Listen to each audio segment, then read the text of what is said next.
facilitation of these meetings is super important if we're going to actually navigate this stuff. Effective facilitation can be a powerful tool for navigating tough decisions and conflict. Effective facilitation keeps meetings timely, decisions focused, and outcomes clear and action-oriented. It takes experience, training, and a feel for group discussions for the facilitator to become effective. And knowing how to lead this process, right? Remember, consensus decision-making is a process, not an actual decision. And when to intervene and redirect and things like that. One problem Greens often run into is that we don't have the resources or even access. I don't know who I would even reach out to in my community. That's not true. I know a couple people, but there is no professional facilitators, right? There's no one that's doing this job that would come into our meeting and help us run our meeting, right? So we often have to do it ourselves. Our facilitators are active participants in the discussion, and this can create problems, but it can be navigated by a skilled and transparent facilitator. I'll also note that there have been times when I have been the facilitator and we have come to a specific topic on our agenda, and I have, before we started, raised my hand and said, I would like someone else to take over facilitating because I'm going to be actively involved in this discussion. And someone would. And then after that was, and I would, if it was like, and I would do that when it was going to be contentious, right? When I was going to be taking an active role in a contentious discussion. If it was just like a discussion that wasn't really contentious, I probably wouldn't recuse myself, right? Where I was just answering questions or whatnot. But I have definitely removed myself in those situations. And kind of to, like I said, we need experience, and training, and actually, just a habit of doing it. So we should be encouraging as many members as we can to learn how to properly facilitate a meeting and take turns. In Illinois, with our coordinating committee, we do this every single meeting. We say, who wants to facilitate today, tonight's meeting, and it's usually like one of three people. Right. But at least those three people are getting it. And we generally, maybe once every few months we draw someone new in, and maybe they hate it and they never do it again. Or maybe they go, hey, that wasn't that bad. Right. I often get in trouble as the secretary who takes notes for jumping the gun on consensus. Consensus is weird in that silence means consent. It's literally, it's. I've always kind of objected to that a little bit with, especially when it's done online, because I don't know if the silence is because of agreement or if because they were dropped from the call or something. Yeah, but when you say, are there any objections? If no one objects, if no one says anything, then it passes, right? And so, I often, things like approving last month's minutes, which I took in real time and are never objected to. Some facilitators will. A good friend of mine is like the slowest of facilitators. They're like, are there any objections? And it seems like 30 seconds go by and no one, and they're just waiting for someone to say something. And I'm over here in the minutes typing approved before we actually approved. But having those skilled facilitators is really, really important. The Art of Facilitation by Robert Gass. We have linked a short, 15-page version, but then there's a big, few 100-page version as well.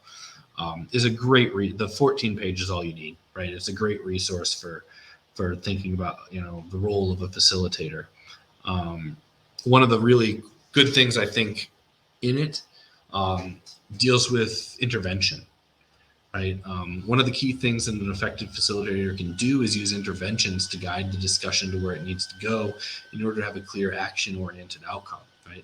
So you can restructure the process. You can use breakouts to talk about specific things. You can use problem-solving methods like SWOT, to work through an issue differently. Right. When you find yourselves talking in circles, right. When everyone, but not coming to a resolution. That's when you try to restructure, right? When you've got when you clearly don't have consensus and you need and you're not making progress through normal discussion, you can that's when you throw in, okay, let's do a SWOT on it, okay, let's do the, use this method or that method to kind of make us talk about it and discuss it differently. You can refocus content, right? Sometimes discussions get way off on tangents and lose track and purpose of the discussion, right? So when that happens, like, hey guys, I need you to remember that we're actually talking about this. This is really interesting, and maybe it should be its own agenda point at a future meeting, but it's not what we're talking about right now, right? And getting people back to that point, redirecting them back in. One of the huge things facilitators can do is managing human dynamics, clearing up confusions, right? I've seen too many times. So during Occupy, we used hand signals. And one of the hand signals was point of information. So when someone said, I don't know about this, but I think, boom, I know about that. Here's your answer. You get to jump the line. It's not made, and one of the problems where I saw bad facilitation come in is people abuse it and use it as, I really want to talk right now. That's not what it's for. It's for a factual, response. And that's somewhere where facilitators can come really big in play. When you stop the discussion before it gets onto a hypothetical and find out if someone actually knows the answer to the question. And then you can continue based on that factual ground instead of off of, well, I don't know, but I think, right? That can be really important. Managing disagreement towards resolution, right? Super important with interpersonal conflicts. Dealing with difficult participants. I'm sure Garrett and I have both experienced those. I would say one of the most crippling problems of the steering committee of the Green Party of the United States is its inability to manage disagreements towards resolution. I was just going to say some of my most interesting facilitation experiences have been facilitating steering committee calls, which can sometimes get very heated because there can sometimes be very strong disagreement on certain topics and directions of things. And it can completely derail everything. Oh, yeah, it can and it has, unfortunately.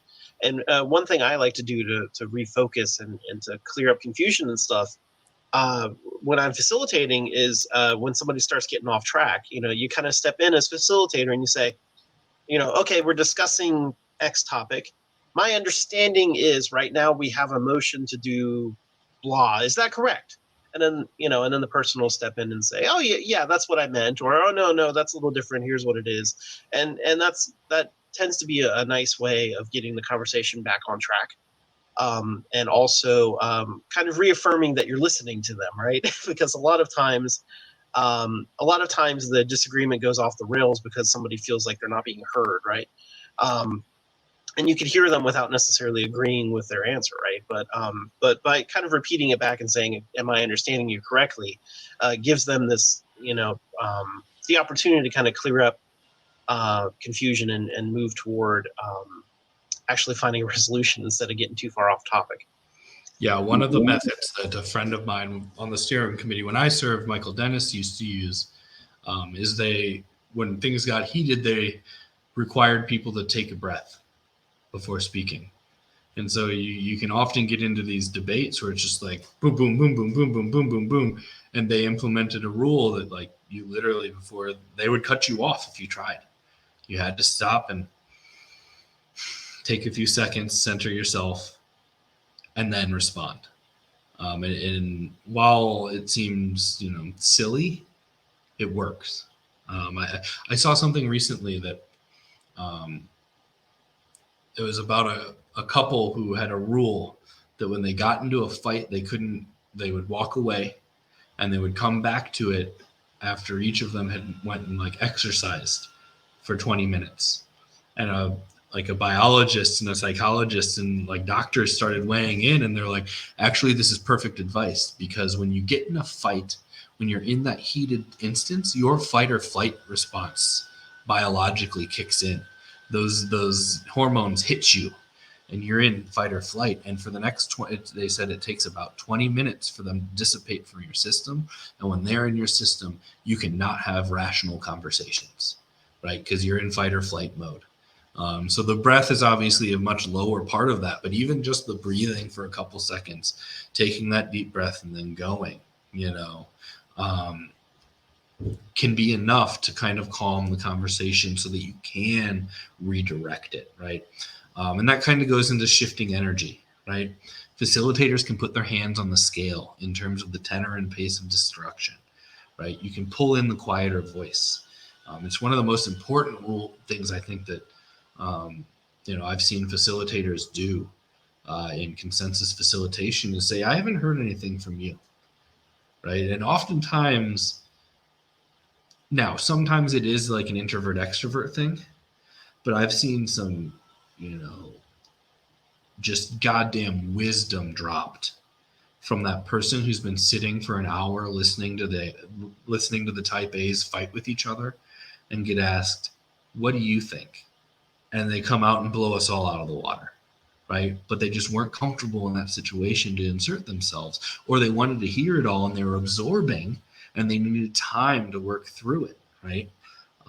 We all process things differently. So that's one of the, or like not letting an important concern get glossed over. I've seen facilitators do just bang up jobs with that. Like, whoa, someone says something and then they try to move on, because often these things are multifaceted that we're talking about, right? Being like, whoa, whoa, whoa, whoa, whoa.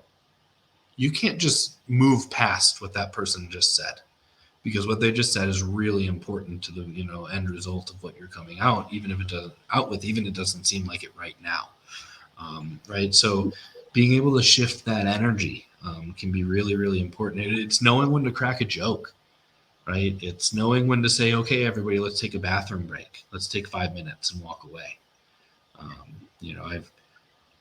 I've literally left. I've stormed out of meetings before and had the facilitator chase me down and say, do you want to come back and address this in the meeting? And the one time I'm thinking of, I said no, because I don't want to derail your whole meeting. I don't want to spend the rest of the day on this. I just needed to step away from a minute. So there's a lot of things that the facilitator can do to help, moving that.